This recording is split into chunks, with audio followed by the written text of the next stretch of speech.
अच्छा सुनो, सब्सक्राइब करते वक्त ना घंटी बजा देना ताकि जब मैं ऑनलाइन आऊँ तो तुम्हारे फोन की भी नमस्कार दोस्तों। तो ये वीडियो बहुत ही इम्पोर्टेंट है जो बच्चे कल यूपी डीएलएड एडमिशन के लिए आवेदन करने वाले हैं। देखिए, आपके जो सबसे इम्पोर्टेंट सवाल थे कि सर आवेदन करते समय कौन कौन सा डॉक्यूमेंट लगेगा, काउंसलिंग के टाइम कौन कौन सा डॉक्यूमेंट लगेगा और एडमिशन के टाइम कौन कौन सा डॉक्यूमेंट लगेगा। ठीक है, एक बच्चे का कमेंट आया, बहुत ही अच्छा कमेंट हम इसको कह सकते हैं। आपके हर एक डाउट को हम इस वीडियो में क्लियर करेंगे। जब आप लोग कल निकलेंगे आवेदन करने के लिए तो साइबर कैफे कौन कौन से डॉक्यूमेंट्स आपको लेकर जाना है, ठीक है, उसको हम इस वीडियो में क्लियर कर देते हैं। ठीक है, और आवेदन करते समय आपसे कौन कौन सी डिटेल्स मांगी जाएगी वो भी ध्यान में आपको रखना है। ठीक है, तो वीडियो को शुरू से लेकर लास्ट तक देखना है, वीडियो बहुत ही इंपॉर्टेंट रहेगी। ठीक है, अगर कोई भी बच्चा यूपी डीएलएड एडमिशन इस साल लेने वाला है, सोच रहा है, तो इस वीडियो को अंतिम तक आपको देखना है।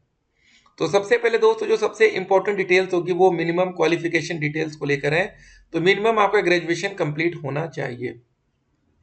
ठीक है, आप में से अभी किसी भी बच्चे का अगर ग्रेजुएशन फाइनल ईयर का रिजल्ट अगर नहीं आया है तो जब तक आपका रिजल्ट नहीं आता, ठीक है, तब तक आप आवेदन के पात्र नहीं, क्योंकि वहां पर जब आप आवेदन करने जाएंगे तो यहाँ पर पूछा जाएगा टोटल नंबर, टोटल में से कितना आपको मिला है वो यहाँ पर आपको फिल करना है। मान लीजिए आपके फाइनल सेमेस्टर का रिजल्ट नहीं आया है तो यहाँ पर आप क्या नंबर डालेंगे, गलत नंबर डाल नहीं सकते। तो ये सबसे इंपॉर्टेंट बात है, तो आप आवेदन के पात्र नहीं होंगे। तो अगर कल आप लोग आवेदन करने के लिए अपने घर से निकलेंगे, आप लोग के हर एक कमेंट का आंसर भी इस वीडियो में कर दिया जाएगा। तो सबसे पहले दोस्तों यहाँ पर सवाल जो था वो आपके सामने रखते हैं कि आवेदन करते समय कौन कौन सा डॉक्यूमेंट लगेगा। आप अपना हाई स्कूल का रिजल्ट लेकर निकलेंगे, 12वीं क्लास का रिजल्ट लेकर निकलेंगे, ग्रेजुएशन का रिजल्ट आप लेकर निकलेंगे। आपके पास आधार कार्ड होना चाहिए, पासपोर्ट साइज फोटो, ठीक है, जो कि पीडीएफ या फोटो फॉर्म में होना चाहिए ना, जेपीजी या जो भी है, ठीक है, और आपका एक सिग्नेचर, ये आप लेकर निकलेंगे। आपके मोबाइल में फोटोज पड़ी होंगी, आपका सिग्नेचर पड़ा होगा, बाकी ये सारी चीजें। ठीक है, इतनी डिटेल्स में आपका ऑनलाइन आवेदन हो जाएगा, इससे ज़्यादा कुछ लगने वाला नहीं है। क्लियर कर दे कहाँ पर क्या मांगा जाएगा। देखिए, जब आप लोग कैंडिडेट रजिस्ट्रेशन पार्ट 1 करेंगे, जहाँ पर आपका ईमेल आईडी और मोबाइल नंबर भी मांगा जाएगा।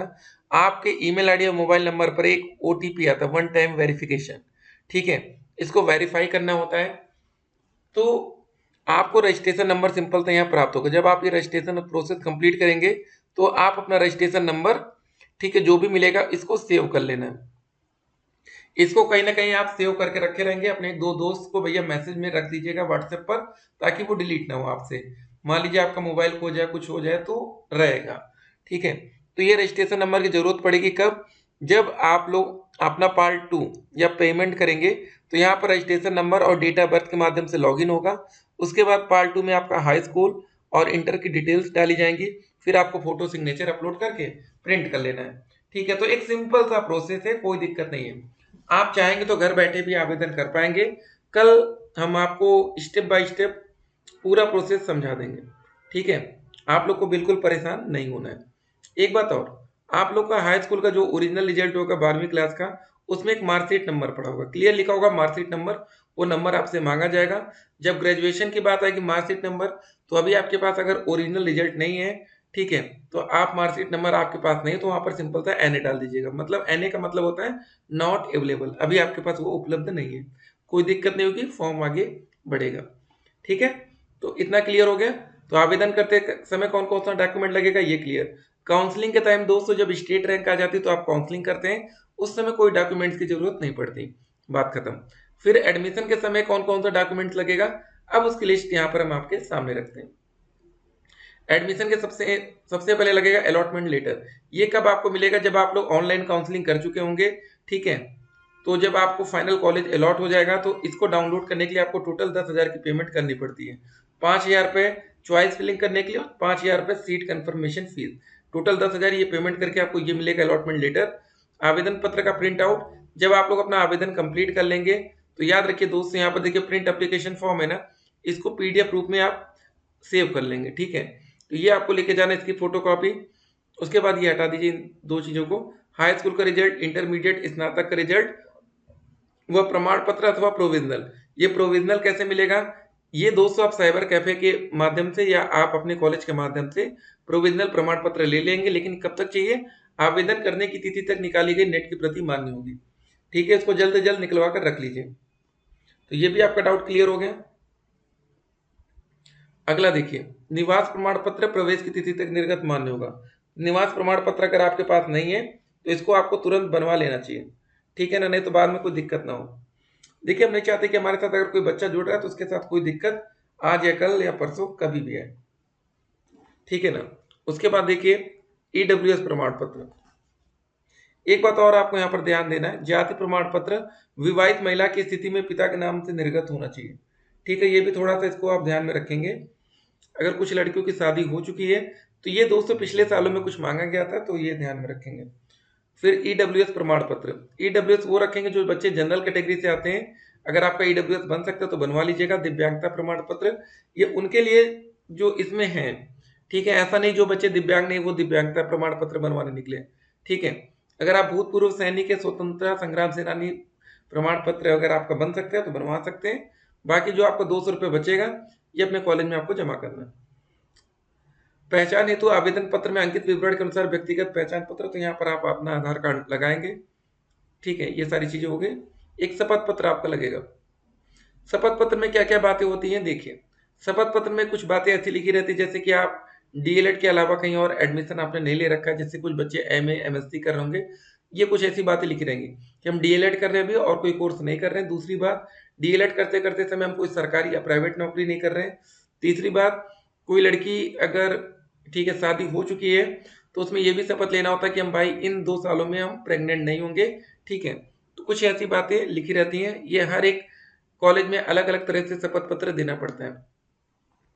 इतना क्लियर हो गया। अब चलिए आप लोग के कमेंट्स का आंसर कर देते हैं। डॉक्यूमेंट्स उम्मीद करते हैं सारा क्लियर हो गया होगा। आवेदन में किसी भी प्रकार का सुधार का मौका नहीं मिलेगा, तो आवेदन करते समय कोई गलती नहीं करनी है। प्लीज सर बताइए, ठीक है, मेरा 217% है, ईडब्ल्यूएस से गवर्नमेंट कॉलेज मिलेगा कि नहीं? तो ये बहुत ही मुश्किल है, बिल्कुल ना के बराबर उम्मीद है, आपको प्राइवेट ही मिल पाएगा सर, ठीक है। अगला कमेंट, सर प्लीज बताइए इसके साथ एमए कर सकते हैं? बिल्कुल नहीं, एक टाइम में आप एक कोर्स करेंगे, दूसरा कोर्स सोचना भी नहीं है। एक बात और देखिए, आप में से कुछ ऐसे बच्चे होंगे जो डीएलएड करके आगे चलकर क्या करेंगे, नौकरी करेंगे। एक बात ध्यान रखिएगा जरा, बहुत ध्यान से सुनिए। अगर आज आप डीएलएड के साथ कोई और कोर्स कर रहे हैं और आगे चलकर आपकी नौकरी लग गई और कोई आपका पड़ोसी, कोई आपका जानने वाला, वो आपसे जलेंगे, ये बात आपको पता है, लेकिन वो आप जानते रहेंगे कि आपने डीएलएड और कोई और कोर्स उसके साथ में किया था जो कि लीगल नहीं था। वो बंदा अगर ये कंप्लेन कर देगा तो आपकी नौकरी आने वाले टाइम में खतरे में आ जाएगी, आपका भविष्य खतरे में पड़ जाएगा। तो क्या ही मतलब है यार, सिंपल सा डीएलएड करिए ना, ठीक है।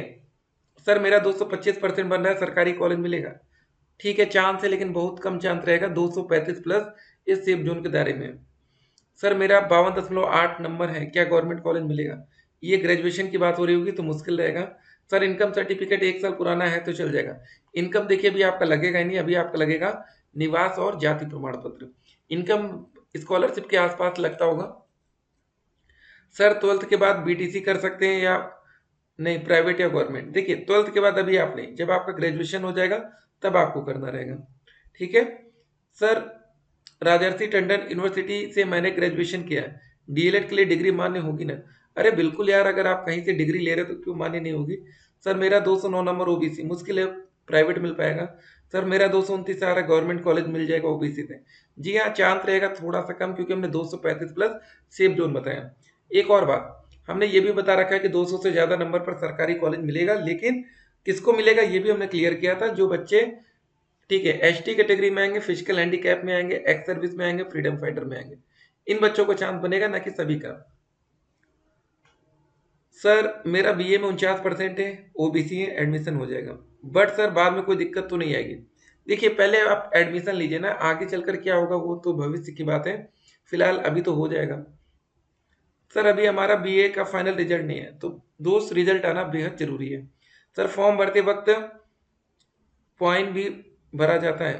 पॉइंट नहीं, देखिए फॉर्म भरते समय आपको परसेंटेज नहीं डालना होता है। फॉर्म भरते जैसे जैसे मान लीजिए आपका 500 में से 290 नंबर आ रहा, ये डालना है, तो इसमें पॉइंट की बात ही नहीं है। ऐसा तो नंबर आपको मिला नहीं होगा 290.1, ठीक हो, तो परसेंटेज में आता है ना, तो पॉइंट की दिक्कत नहीं है। सर आप सही वीडियो बनाते हैं, चलिए धन्यवाद आपका। सर क्या हम डीएलएड करके किसी भी प्राइवेट इंग्लिश मीडियम स्कूल में पढ़ सकते हैं? देखिए पढ़ा सकते हैं, मतलब ठीक है, ठीक है। प्राइवेट की बात करें तो डीएलएड करके आप 1 to 5 6 to 8 में जा सकते हैं, ठीक है। जो डीएलएड का डिप्लोमा वो हमारे इंग्लिश लैंग्वेज में रहेगा या हिंदी में? ये दोस्तों आपका जो डीएलएड का कोर्स होता है वो हिंदी में होता है। मार्कशीट कैसे मिलेगी, हिंदी या इंग्लिश लैंग्वेज में? देखिए ये सबसे कोई मतलब नहीं है, ठीक है। डीएलएड करके आगे चलकर आपको सरकारी कॉलेज का टीचर बनना है तो उसके लिए आप बिल्कुल परेशान मत होइए। 1 to 5 में अच्छी खासी सैलरी रहेगी, तकरीबन 50,000 रुपये महीना कमाएंगे। बस वेट करना है वैकेंसी का। अदर स्टेट वालों को भी डोमिसाइल की जरूरत पड़ेगी क्या? देखिए अदर स्टेट का यूपी का थोड़ी नहीं लगेगा, तो आपका जो लगेगा वो बाद में कॉलेज वाले आपको बताएंगे। फिलहाल फॉर्म भरते समय आप यूआर कैटेगरी में आ रहे हैं, ये भी आपको ध्यान में रखना है। सरकारी रिजल्ट पर जनरल ओबीसी का रजिस्ट्रेशन फीस, चलिए कोई बात नहीं, हर वेबसाइट पर अलग अलग रहेगा। Thank you, thank you, thank you so much sir, आपका आपने मेरे क्वेश्चन का आंसर दिया, बहुत शुक्रिया सर आपका। चलिए वेलकम है सर। रजिस्ट्रेशन के बाद डायरेक्ट एडमिशन लेने से स्कॉलरशिप आता है कि नहीं? वो स्कॉलरशिप में उसकी कोई दिक्कत नहीं होती है, बस लीगल तरीके से आपका एडमिशन हो और कॉलेज अच्छा हो। सर अगर ग्रेजुएशन ओरिजिनल मार्कशीट नहीं आई तो मार्कशीट नंबर में क्या फिल करेंगे? वहां पर एन डाल देंगे, ठीक है बेटा। चलिए अगला। सर फीस ऑनलाइन देना है या ऑफलाइन? ऑनलाइन देना है, ठीक है। सर आय की जरूरत पड़ेगी क्या? ये बाद में पढ़ सकती, फिलहाल नहीं। सर क्या डीएलएड के साथ पीजी भी कर सकते हैं? प्लीज सर जी, बिल्कुल भी नहीं। बड़ा वाला ना है, एक साथ आप 2 कोर्स में मत जाइएगा, क्योंकि हम ये सोच कर चल रहे हैं कि जब आप डीएलएड करेंगे तो कल आपकी नौकरी लगेगी, ठीक है। कल अगर आपकी नौकरी लगेगी तो आपके दुश्मन भी आएंगे। जब आपके दुश्मन आएंगे और ये जान जाएंगे कि आपने एक टाइम में 2 कोर्स किया है, एक केस उन्होंने कर दिया, तो आप मुसीबत में आ जाएंगे। क्या है मतलब, जब आप नौकरी के लिए कर रहे हैं तो क्यों रिस्क लेना, ठीक है। अगर आपको पीजी करना है तो डीएलएड 2 साल कर लीजिए, उसके बाद पीजी करिएगा। ऐसा तो है नहीं कि पीजी कहीं भागा जा रहा है। यूपी डीएलएड एडमिशन में एज लिमिट मिनिमम 18 साल, मैक्सिमम 35 साल, 40 साल तक हो सकती है छूट। फीस आपकी क्या लगेगी? 700 रुपये। जनरल ओबीसी 500, SC ST में। एलिजिबिलिटी क्राइटेरिया 50% जनरल में, 45% आरक्षित वर्ग। डायट कॉलेज कट ऑफ, ये सारी बातें क्लियर हैं। चलिए दोस्तों मिलेंगे एक और वीडियो में, तब तक के लिए स्टे कनेक्टेड। अगर आप लोग हमारे यूट्यूब चैनल पर नए हो तो चैनल को सब्सक्राइब करिए, व्हाट्सएप चैनल से जुड़िए। फिर मिलते हैं, स्टे कनेक्टेड।